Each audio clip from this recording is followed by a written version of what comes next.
1995 November மாதம் வந்து பார்த்துட்டிங்கன்னா சீனாவில் லேட் நைட்டில் ஒரு பஸ்ஸு கிளம்புது. இந்த பஸ்ஸு வந்து ஃபுல் கூட்டமாக இருக்குது. இந்த பஸ்ஸை எடுத்து இன்னொரு இடத்துக்கு வந்து போகணும். போய்கிட்டே இருக்குது. ஆனால் போய் சேர வேண்டிய இடத்த வந்து சேரவே இல்லை. எங்கே போணுச்சுன்னு கூட தெரியவே இல்லை. அடுத்த நாள் பயங்கர பரபரப்பாகிறாங்க. பயங்கர விசாரணையெல்லாம் நடக்குது. கடைசியாக என்ன நடந்தது அப்படிங்கிறது தெரிய வருது. எல்லோரும் மிரண்டு போகிறாங்க. இது எப்படிங்க வந்து சாத்தியம் அப்படின்னு. இதை வச்சு படங்களும் வந்திருக்கு. நம்ம தமிழில் டைரி அப்படிங்கிற படம் வந்திருக்கு. இப்படிப்பட்ட இந்த பஸ் 375 மிஸ்ட்ரியை பற்றி தான் உங்கள்கிட்ட சொல்ல போகிறேன். எல்லாருக்கும் வணக்கம். நான் பாலாஜி பேசுகிறேன். சரி வாங்க பஸ்லேருந்தே பார்க்க ஆரம்பிப்போம். நம்ம இந்த கதையை தெரிஞ்சுக்கணும் அப்படின்னா நவம்பர் 14, 1995 வந்து போகணும். அன்னைக்கு வந்து பார்த்துட்டிங்கன்னா சீனாவில் பெய்ஜிங்கில் யுவான்மிங் ஹுவான் அப்படின்னு சொல்லப்போகிற ஒரு இடம் வந்து பார்த்துட்டிங்கன்னா அங்கே உள்ள பஸ் ஸ்டாண்டு. அங்கே வந்து பார்த்துட்டிங்கன்னா எல்லோரும் பரபரப்பாக இருக்கிறாங்க. கிட்டத்தட்ட லேட் நைட்டாக வந்து ஆகிட்டு ஒரே ஒரு பஸ்ஸு மட்டும்தான் இருக்குது. இந்த பஸ்ஸு தான் கடைசியாக கிளம்ப போகிறது. வேறு எந்த பஸ்ஸும் இனிமேல் நைட்டில் கிடையாது. அடுத்த நாள் காலையில் தான். மக்கள் வந்து ஏறிக்கிட்டே இருக்காங்க. லாஸ்ட்டு பஸ்ஸை விட்டுறக்கூடாது அப்படின்னு. இப்படி கூட்டம் வந்து கரெக்டாக வந்து ஏறிடுது. அந்த பஸ்ஸையும் யுவான்மிங் ஹுவான்லேருந்து வந்து எடுக்கிறாங்க. இது சியான்ஷான் அப்படின்னு சொல்லப்போகிற ஒரு இடத்துக்கு வந்து போகணும். இப்படி இந்த பஸ்ஸை எடுத்து மூவ் ஆகி போய்கிட்டே இருக்குது. ஒவ்வொரு பஸ் ஸ்டாப்பாக வருது. மக்கள் எல்லோரும் இறங்கிக்கிட்டு வந்துக்கிட்டே இருக்காங்க. இப்படி நேரங்கள் வந்து போய்கிட்டே இருக்குதுங்க. இப்படி போக போக கிட்டத்தட்ட எல்லாருமே இறங்கிடுறாங்க. ஒருத்தர் கூட அந்த பஸ்ஸில் இல்லை. அந்த டிரைவரும் கண்டக்டர் மட்டும்தான் இருக்காங்க. அந்த டிரைவர் வந்து ஆணுங்க, ஆனால் அந்த கண்டக்டர் வந்து பெண்ணு. இப்படி 2 பேர் மட்டும் பேசிக்கிட்டு போயிட்டுருக்காங்க. இது சியாங்ஷானுக்கு போக இன்னும் 7 ஸ்டாப் தான் வந்து இருக்குது. இப்படி இந்த 7 ஸ்டாப்ஸ் தான் இருக்குது. சீக்கிரம் வந்து போயிடலாம் இல்லை. ஆனால் அப்போ தான் வந்து கிட்டத்தட்ட 4 பேர் வந்து ஏறுறாங்க. ஒரு யங் கப்பல், இப்போ தான் வந்து கல்யாணம் ஆனவங்க. அவங்க ஏறி டிரைவருக்கும் பின் சீட்டில் வந்து உட்காடுறாங்க. அதே பஸ் ஸ்டாப்பில் ஒரு பாட்டி வந்து ஏறுறாங்க. அப்புறம் ஒரு இளமையான பையன் வந்து ஏறுறாப்புல. அந்த பாட்டி நடு சீட்டில் வந்து உட்காடுறாங்க. அதுக்கு சீட்டில் அந்த பையன் வந்து உட்காடுறான். இப்படி 4 பேர் அந்த பேசஞ்சர் இப்போ அந்த வண்டியில் இருக்கிறாங்க. அந்த பஸ் ஸ்டாப்லேருந்து பஸ்ஸு மூவ் ஆகி போய்கிட்டே இருக்குது. எந்த பிரச்சனையும் கிடையாது. மயான அமைதியாக இருக்குது. ஃபுல்லாக சுற்றி கும்மிருட்டு. எந்த வண்டியும் வந்து போகவே இல்லை. இப்படிப்பட்ட கும்மிருட்டில் டிரைவர் வந்து வண்டியை ஓட்டிகிட்டு போய்கிட்டே இருக்கிறாப்புல. இப்படி நேரங்கள் போகுதாங்க. இப்படி போக போக அடுத்தடுத்த ஸ்டாப் வந்து வருது. ஒரு இடம் வந்து பயங்கர கும்மிருட்டாக இருக்குது. ஆனால் யாரோ கையை காட்டுற மாதிரியே தெரியுது. ஆனால் ட்ரெஸ் எல்லாம் பார்க்க வித்தியாசமாக தெரியுது.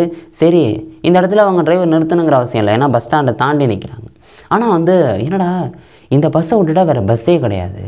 இந்த குளிரில் மாட்டிக்கிட்டு அவங்க வந்து ரொம்ப கஷ்டப்படுவாங்க அப்படின்னு டிரைவர் வந்து வண்டியை நிறுத்துகிறாப்புல. நிறுத்தினோன்னு தான் தெரியுது 2 பேர் கையை காட்டல, 3 பேர் கை காட்டியிருக்காங்கன்னு தெரியுது. 3 பேர் வந்து முன்வாசலில் ஏறலை, பின்வாசலில் வந்து ஏறுறாங்க.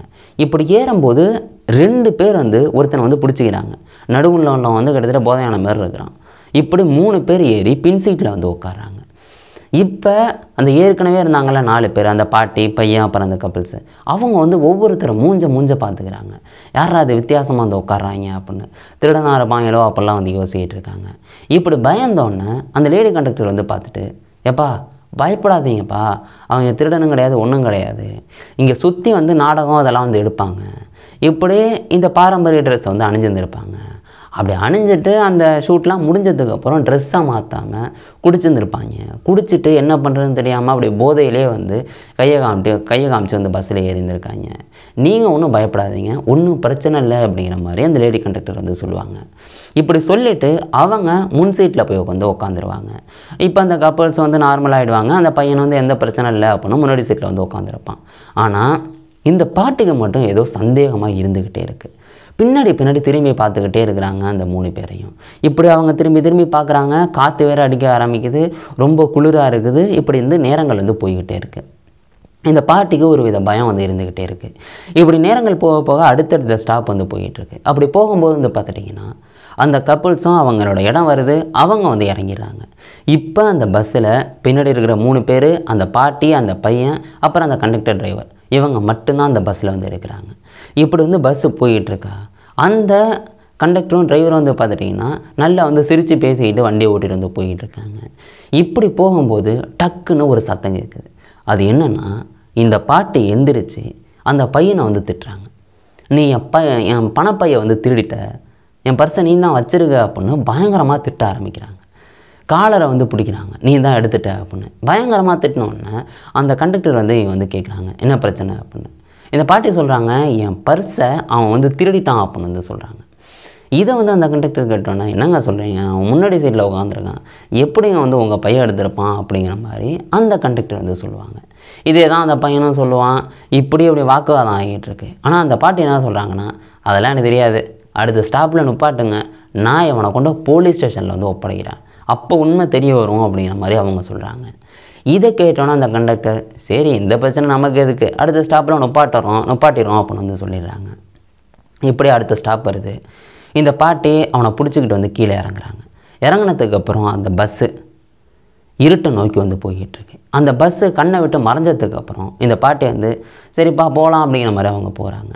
இந்த பையனுக்கு புரியவே இல்லை, என்னடா அது போலீஸ் ஸ்டேஷனுக்கு கூப்பிட்டு போகிறேன்னு சொல்லிவிட்டு இப்படி வந்து நரோட்டில் என்ன நிப்பாட்டிட்டு போகிறாங்களே அப்படின்னு அவங்க காண்டா திட்டுறாங்க. என்ன பாட்டி இப்படி பண்ணுறீங்க அப்படின்னு.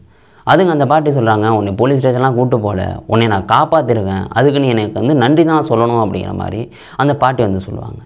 அந்த பையன் சொல்லுவான், என்னது என்னையை காப்பாற்றினியா, நான் என்ன பிரச்சனையில் இருந்தால் என்னையை காப்பாற்ற அப்படிங்கிற மாதிரி அவன் வந்து கேட்பான். அப்போ தான் அந்த பாட்டி ஒரு கதை சொல்லுவாங்க. நான் பஸ்ஸில் வந்து திரும்பி பார்த்துக்கிட்டு இருந்தேன். அப்போ பயங்கரமான காற்று வந்து அடிச்சுது. பின்னாடி 3 பேர் உட்காந்துருந்தாங்கல்ல, அவங்களோட அந்த ட்ரெஸ்ஸு வந்து விலகுனுச்சு. அப்படி விலகும் போது பார்த்தேன் அவங்களுக்கு கால் இல்லை, இது மனுஷங்க இல்லை அப்படிங்கிறது எனக்கு தெரிஞ்சுது. ஒருவேளை என்னோடய பிரம்மையாக இருக்குமோ அப்படின்னு மறுபடி பார்த்தேன். அப்போ பார்க்கும்போது தான் அவங்க வந்து கண்டிப்பாக பேய் அப்படிங்கிறது தெரிய வந்துச்சு அப்படின்னு அந்த பாட்டி வந்து சொல்கிறாங்க. அந்த பையன் வந்து அப்படியே வேக்க ஆரம்பிச்சிருது அவனுக்கு. அவன் சொல்கிறான், ஏன் வந்து கண்டக்டர் டிரைவர்கிட்ட சொல்லலை அப்படின்னு. இந்த பாட்டி சொல்லுவாங்க, நான் வந்து அந்த கண்டக்டர்கிட்ட சொன்னேன், அவங்க என்னட்ட சொன்னாங்க உங்களோட பிரம்மை அப்படின்னு. அதனால தான் சரி உன்னையனாலும் காப்பாற்றுவோம் அப்படின்னு உன்னை வந்து திட்டி வந்து கீழே இறங்க வச்சாங்க அப்படிங்கிற மாதிரி இந்த பாட்டி வந்து சொல்லுவாங்க. இப்போ இந்த 2 பேரும் என்ன பண்ணுவாங்கன்னா போலீஸ் ஸ்டேஷனுக்கு வந்து போகிறாங்க. போலீஸ் ஸ்டேஷனில் போய் நடந்த எல்லா விஷயங்களையும் சொல்கிறாங்க, இது மாதிரி நடந்துட்டுங்க அப்படின்னு. இப்படி இந்த கதையை கேட்டோன்னா போலீஸ் வந்து, என்னங்க சொல்கிறீங்க, இதெல்லாம் நம்புகிற மாதிரியா இருக்குது, ஏதாவது நம்புகிற மாதிரி சொல்லுங்கள் அப்படிங்கிற மாதிரி அந்த பாட்டிக்கிட்டையும் பையன்கிட்டையும் வந்து சொல்கிறாங்க. அந்த பாட்டிக்கும் பையனுக்கும் ஒன்றும் புரியலை. அவங்க வந்து வீட்டுக்கு கிளம்புறாங்க. இந்த போலீஸ் என்ன நினச்சிருக்காங்கன்னா, இவங்க வந்து மனநலம் பாதிக்கப்பட்டவங்க அப்படின்னு வந்து நினச்சிருந்துருக்காங்க. இப்படி நேரங்கள் வந்து போய்கிட்டே இருக்குது. பொழுது விடிஞ்சதுக்கு அப்புறம் தான் அந்த ஷியாங்சான் பஸ் ஸ்டாண்டில் வந்து பார்த்துட்டிங்கன்னா இந்த பஸ்ஸு வரலை அப்படிங்கிறது தெரியுது. எங்கடா அந்த பஸ் 375 காணும் அப்படின்னு அங்கே உள்ளவங்க வந்து பதறி அடித்து தேடுறாங்க, கிடைக்கல. உடனே வந்து போலீஸ் ஸ்டேஷனில் கம்ப்ளைண்ட் பண்ணுறாங்க, இது மாதிரி இந்த பஸ் 375 வந்து காணும் அப்படின்னு. இப்படி காணணுன்னா அந்த போலீஸ் ஸ்டேஷன் என்ன பண்ணுறாங்கன்னா, இந்த பஸ்ஸு வந்துச்சுல பல ஸ்டாப்பு, அங்கே எங்கெங்கெல்லாம் போலீஸ் ஸ்டேஷன் இருக்கும் அங்கே எல்லாத்துக்கும் வந்து இன்ஃபார்ம் பண்ணுறாங்க, இது மாதிரி இந்த பஸ்ஸை காணும் அப்படின்னு. இப்படி எல்லா போலீஸ் ஸ்டேஷனுக்கும் தகவல் கிடைக்கிது. அப்படி கிடைக்கும் போது தான் இந்த பாட்டியும் பையனும் வந்து கம்ப்ளைண்ட் கொடுக்க வந்தாங்களே ஒரு போலீஸ் ஸ்டேஷன், அங்கேயும் இந்த தகவல் வருது. இவங்க பார்த்து மிரண்டு போகிறாங்க, ஏடா அது நேற்றுக்கு நைட்டு பாட்டியும் பையனும் வந்து இப்படி சொன்னாங்க, அது உண்மையோ அப்படின்னு. உடனே அந்த பாட்டியும் பையனையும் கூப்பிட்டு நடந்த எல்லா விஷயத்தையும் வந்து வாக்குமூலமாக வந்து வாங்கிக்கிறாங்க. இப்படி வாங்கிக்கிட்டு இந்த செய்தி வந்து பெய்ஜிங் நியூஸ் ஃபுல்லாக வந்து தெரிய வருது. அவங்க வந்து பேட்டி எடுக்க வராங்க இந்த பாட்டியை. இந்த பாட்டி வந்து என்ன நடந்தது ஏது நடந்தது அப்படின்னு பேட்டி வந்து கொடுக்குறாங்களா, ஃபுல்லாக வைரல் ஆகுது. பெய்ஜிங் ஃபுல்லாக இந்த சம்பவம் வந்து தெரிய வருது, இப்படிப்பட்ட சம்பவம் நடந்துட்டு அப்படின்னு. எல்லாரும் வந்து மிரண்டு போகிறாங்க, ஏதோ இந்த சம்பவத்தில் வந்து பயங்கர மிஸ்ட்ரி வந்து இருக்குது அப்படின்னு. இந்த பஸ்ஸை வந்து தேட ஆரம்பிக்கிறாங்க, ஏன்னா பயங்கர வைரலாக வந்து ஆகிட்டுல. இப்படி தேடுறாங்க கிடைக்கவே இல்லை. இந்த சம்பவம் நடந்து கிட்டத்தட்ட 1.5 நாள் 2 நாள் ஆக போகுது, கிடைக்கவே இல்லை. 2வது நாளில் வந்து பார்த்துட்டிங்கன்னா இந்த பஸ்ஸு மியூன் நீர்த்தேக்கத்தில் வந்து கிடைக்கிது. இது எங்கே இருக்குது அப்படின்னு வந்து பார்த்துட்டிங்கன்னா, இந்த பாட்டியும் அந்த பையன் இறங்கினாங்கல்ல அந்த இடத்துலேருந்து கிட்டத்தட்ட 100 கிலோமீட்டர் தொலைவில் இருக்குது.